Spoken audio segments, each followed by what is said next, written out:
Hey guys, Harrison here with the Way of Christ Ministries, back with day number 12 of our February A Month of Love devotional series.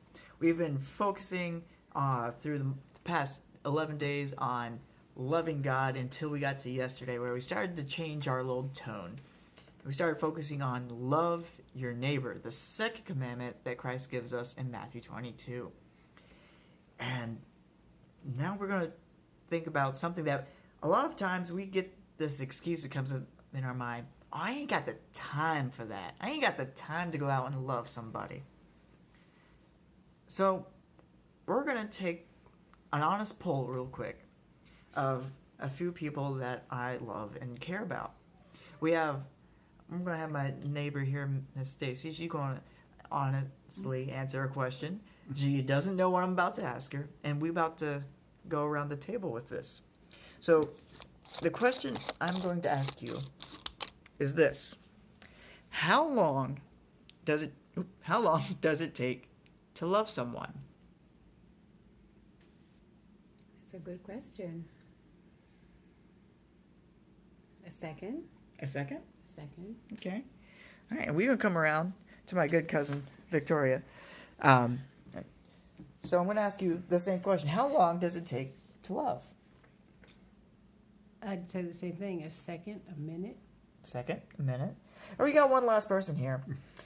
my good brother in Christ, Marco. I'm going to ask you, sir, how long does it take to truly love someone?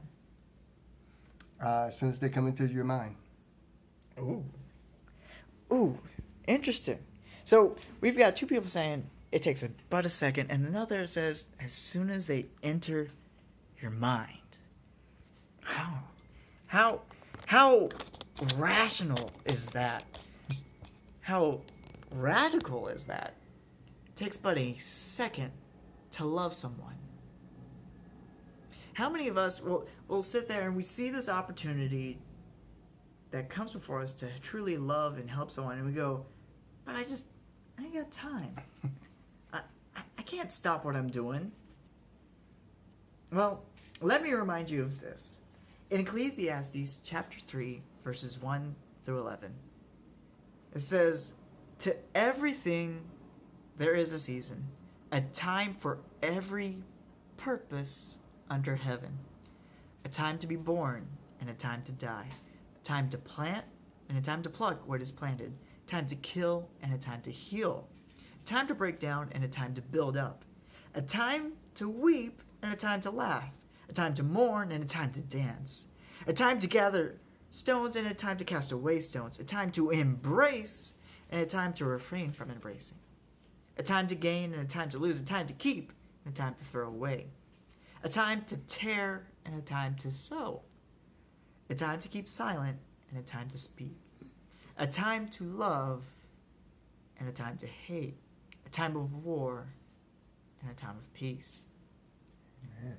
What profit has the worker from that in which he labors? I have seen of men to be occupied. He has made everything beautiful in its time. In its time. Everything is beautiful in God's way. He's given us a time and a moment, and a precise moment to love someone. If you remember in Matthew 22, he says the greatest two commandments is to love the Lord thy God with all your heart, mind, soul, and spirit, and to love your neighbor as yourself. That's commandment. And if you remember, love is action. And so Psalm 119 verse 6 here reminds us, "I hasten and do not delay when keeping your commandments."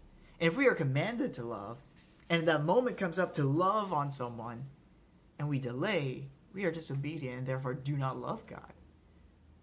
Because you can't love God and deny his commandment. Just like the neighbor that comes knocking in the night. The parable Jesus spoke of, the neighbor keeps coming. "Do you have bread that I might feed my family? Do you have bread that I might feed my family?" It comes over and over and over again. We're going to hit that parable in depth later on, but that moment is then and now, not when you feel like it.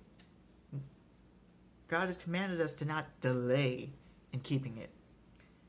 And it says in 1 Corinthians chapter 16, verse 14, let all that you do be done in love. So every moment of every day, you are supposed to be making time to love. Because in all that we do, we're supposed to honor God. Proverbs 3, 5, and 6, lean not on your own understandings. In all your ways, acknowledge him, that he might set your pathway straight. He's going to set you out to love in all that you do, but you have to make sure you are doing it for him. Because if you're doing it in the spirit of God, you're doing it in the spirit of love. Because remember, God is the spirit of love. No one knows love except by the Father. 1 John chapter 3, verse 18 says, little children, let us not love in word or talk, but in deed and truth. You do it with action and from the heart, from your soul. He says, I don't judge you by your works alone, but by the intent of your heart. So it's not something just to, oh, I did it. Now there, I love you. No, it's, brother, sister, I am giving this to you because I love you. And that is the truth. That he can feel in your heart whether or not you truly love someone. There are times when you walk by and you see people struggling in church as you drive to your daily commute. I think it's been crazy. I think it's 3 or 4 times just this week I've driven by someone that's out there begging for food and water, and God has placed it in my capacity right then and there to give them food or water.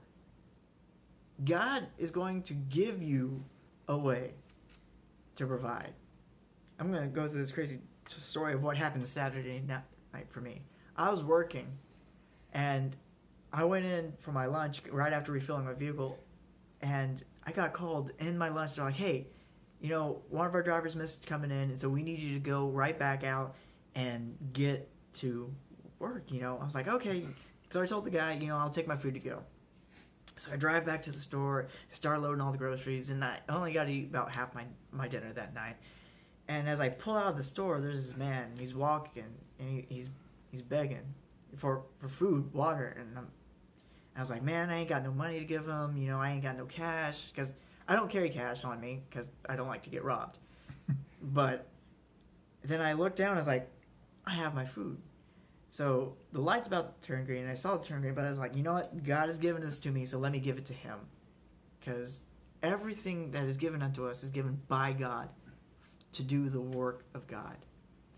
Remember, he places you in the situation. Like the Good Samaritan on the road, who saw, I believe it was the Levite, was beaten and robbed on the ground. Don't be like the priests. Don't be like the magistrate that passed him by and saw him in his dire straits. Be the Samaritan. Make time to love, because God has put you there for that person. Some of you may right now be thinking of someone that really needs the compassion of Christ. If we are the body, then why aren't his arms moving? I want to encourage you to continue to join us each day as we go through the rest of this devotional of love. We have 2 challenges this month that we've been keeping up with. First, fill your hearts and your ears with nothing but Christian music throughout the month, so that way you may be full of the spirit of love. And the second, perform 3 acts of kindness. Make time to love. God bless you. Have a wonderful day.